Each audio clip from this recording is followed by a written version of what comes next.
All right, folks, we are still continuing our conference preview series here on the Locked On College Basketball Podcast, discussing every single college basketball conference in the country ahead of the 2023-24 college basketball season. 10 different conferences are getting full shows, the Power 6 conferences, as well as the A10, the AAC, the Mountain West, and the WCC. The rest of the conferences are going to be discussed during the shows. Today, we are discussing the America East Conference, starting with the biggest storylines. And right now, the big storyline in the America East Conference is Vermont.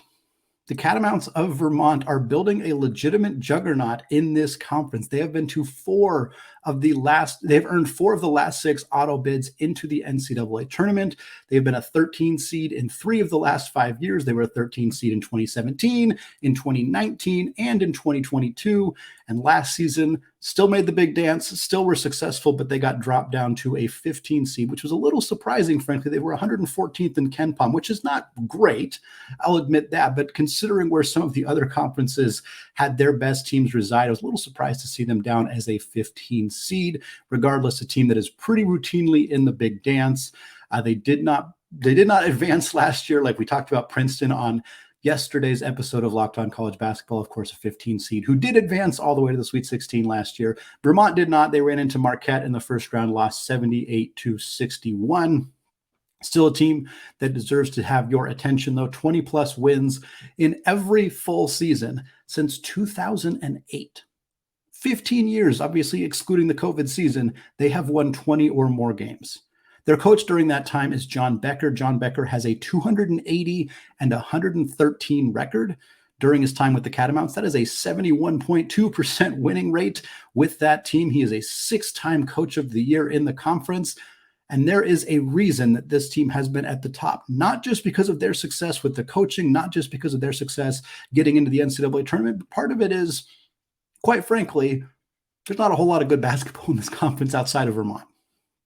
UMBC is the team that many people recognize, of course, as the 16 seed that defeated Virginia as a 1 seed, the first time a 16 seed has ever beat a 1 seed. The biggest story in sports that year. Virginia, of course, quieted the doubters by winning the NCAA tournament the following year. A couple years went by before we saw another 16-1 upset. That was Fairleigh Dickinson last year, defeating Purdue. But outside of that, we just haven't seen a lot of super promising basketball in the American East Conference.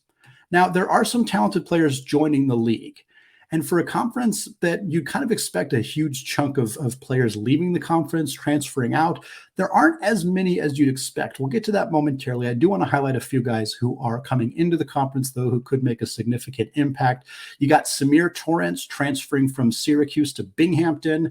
Torrance spent 2 years at Marquette, averaged 2 points in 52 games. Then he spent 2 years at Syracuse, averaged 2.5 points there. So not a guy who was particularly productive for his first 4 years of college basketball, but anytime a school in a conference like this at a program like Binghamton can land a guy who spent 4 years playing high-level Power 6 basketball, it's always a nice touch to have that guy for his final year of eligibility. You also have Rafael Pinzon coming from St. John's to Bryant.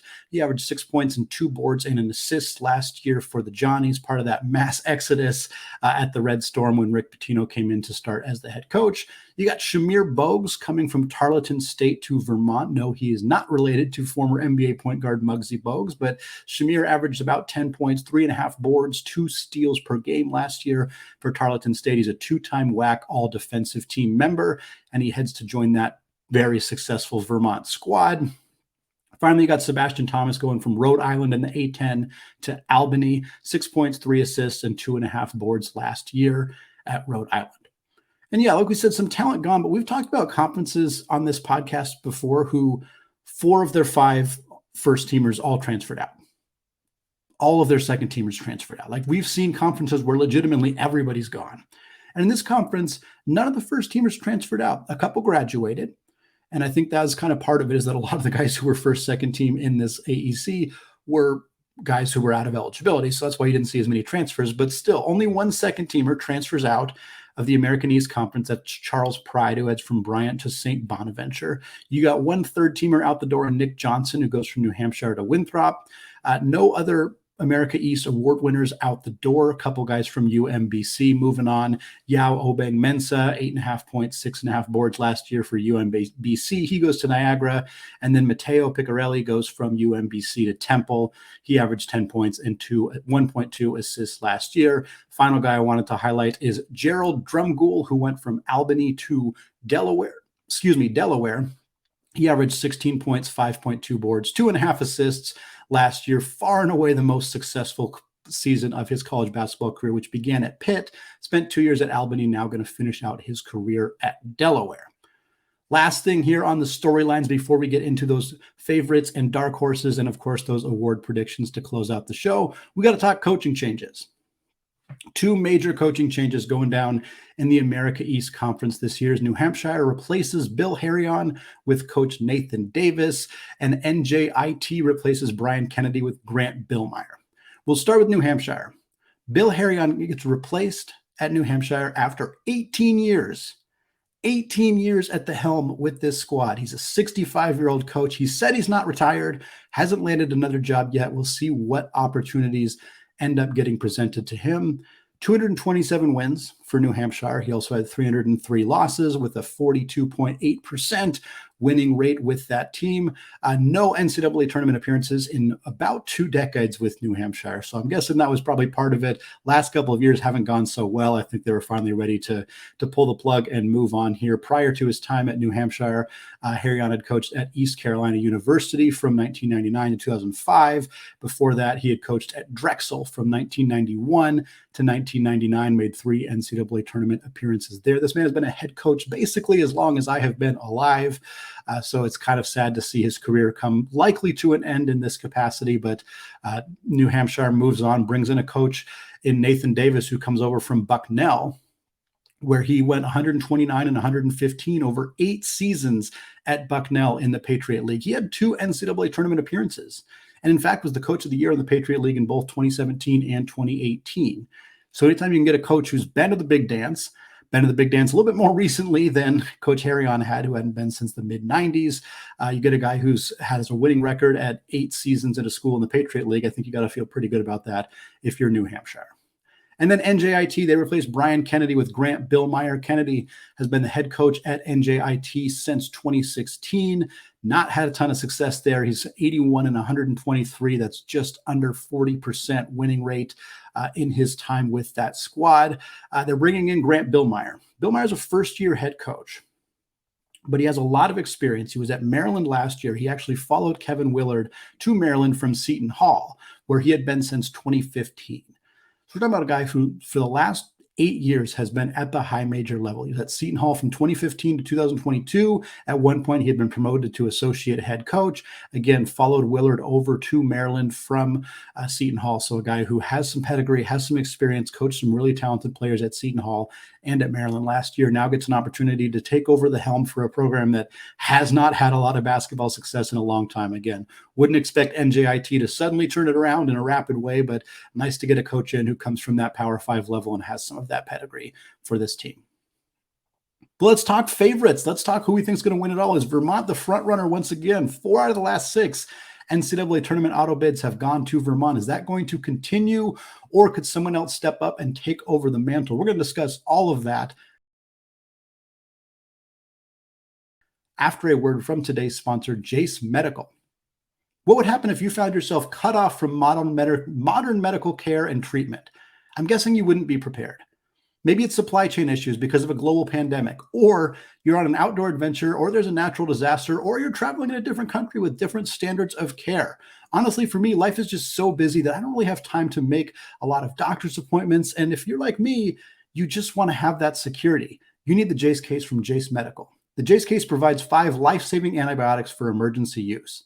All it takes to get a Jase case is fill out a simple online form, and then you get a prescription, life-saving medications delivered right to your door. I love it because the Jase case gives you a peace of mind so that you're not just hoping that you have access to medication in an emergency.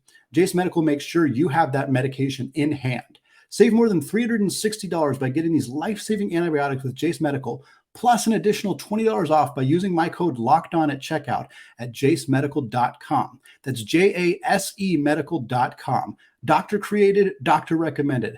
That's Jase Medical.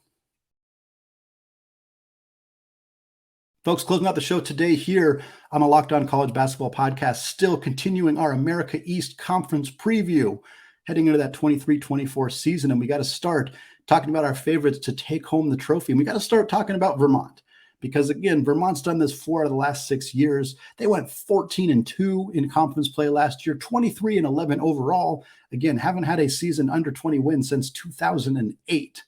So this is a team that is going to be at the top of everybody's list. Every team in the conference is coming after Vermont. That's how it works. But this Vermont team lost some key players. 3 of their 5 leading scorers from last year are out the door. Dylan Penn, 13.5 points per game last year. Finn Sullivan, the player of the year in the conference. He averaged just under 12 points per game last year. Robin Duncan out the door as well after averaging 8 points per game. Now, they do keep Aaron Deloney, who was the 6th man of the year in the conference last year. He averaged 11.5 points per game. They also keep Matt Veretto, who averaged about 9 points per game. And more importantly than that, they add 3 transfers.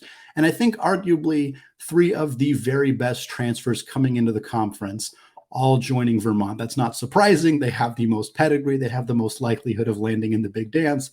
We already kind of talked about Shamir Bogues. Bogues, 9.5 points, 3.6 assists last year, 3.6 rebounds last year. He's an all-WAC defensive player, all-WAC first-team defensive player in his only 2 seasons at Tarleton State. Likely going to compete to be that kind of player again for Vermont. They also had TJ Long from Fairfield. He was the MAAC 6th man of the year at Fairfield, 10.5 points and 3 rebounds. And they add Jace Rockamore coming over from UC San Diego in the Big West. Rockamore averaged 6.5 points and 2.6 assists. To me, Vermont is where you start. UMass Lowell was right behind him in the standings. Maybe they can make a push, certainly. But to me, Vermont is the team to beat. And I do have a dark horse, though. A team that I think could compete with them, could make some noise, could push from 4th to 1st in the America East Conference. And that's Bryant, the Bryant Bulldogs. 8-8 last year in the American East Conference, 17-13 overall. They were 208 in KenPom, which was 3rd in the America East Conference, behind, of course, Vermont and that UMass Lowell squad. Now, Bryant did lose one of the best players in the conference, Charles Pride. He averaged 14.5 points and 6 rebounds last year. He is transferred to St. Bonaventure in the A10. Really nice pickup by the Bonnies. They also lose Antoine Walker, who averaged about 13 points per game. He is out of eligibility.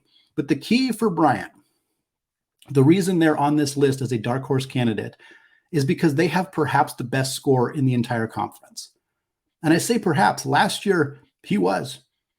Sherif Gross-Bullock averaged 17.1 points per game last year. That led the conference. He's back. He's back in the mix with this Bryant Bulldogs team. They also get Earl Timberlake back. He averaged 13.8 points and 8 rebounds last year. They also get Tyler Brailsford back.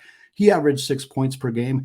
And we got to shout out Doug Edert. If that name sounds familiar to you, it means that you were watching the St. Peter's Peacocks when they went on that incredible run as a 15 seed after upsetting Kentucky and blasted their way all the way into the Elite Eight. So Doug Edert was the guy with the mustache, the kind of face of that program, and he transferred to Bryant last year. Only averaged 5.5 points per game last year for the Bulldogs, but he's back for a 5th and final year with Bryant. In case anybody was wondering, I wonder what that guy's up to. Now you know. He's a 5th-year senior for the Bryant Bulldogs, coming back to help try to get this team out of the middle of the pack in the American East Conference and up toward the top. Bryant also adds a trio of transfers, some interesting names coming in. We talked a little bit about Rafael Pinzon, 6 points, 2 boards at St. John's last year, the most productive player transferring into this conference who is coming from a Power 6 school.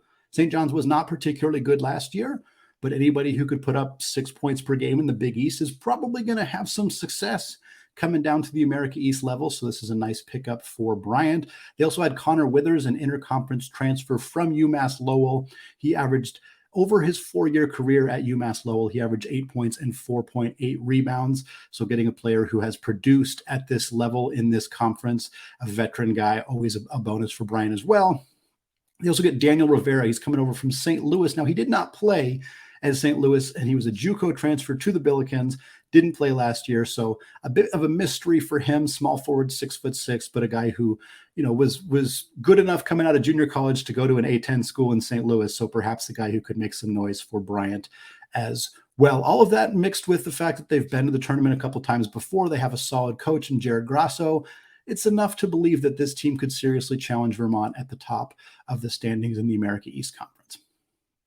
Going through our award predictions here, Player of the Year, already touched on him. I'm going to touch on him here again. Sherif Gross-Bullock, 17.1 points per game last year, shot 40% from three for the Bryant Bulldogs. It was a little surprising he did not win this award last year because the guy who won it, Finn Sullivan, averaged under 12 points per game. Of course, points per game is not everything.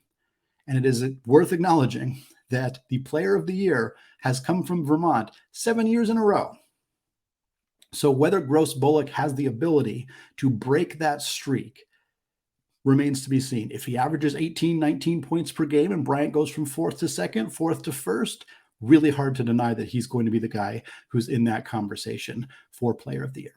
Newcomer / freshman of the year. We're going with a newcomer, a transfer here in Shamir Bogues. Bogues is the guy coming over from Tarleton State, joining Vermont. Here's the main reason.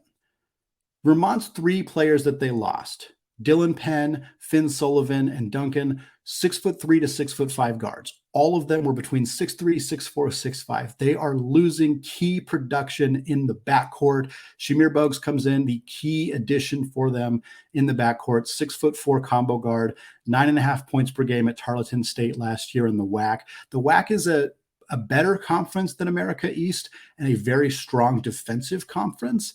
And I think going from averaging close to double figures in the WAC to going to America East and Vermont, I think Bogues has the real opportunity to explode as an offensive player. He's already a solid rebounder, and he's a great defensive player. Again, two-time all-WAC first-team defensive player. He was a 36% shooter from deep.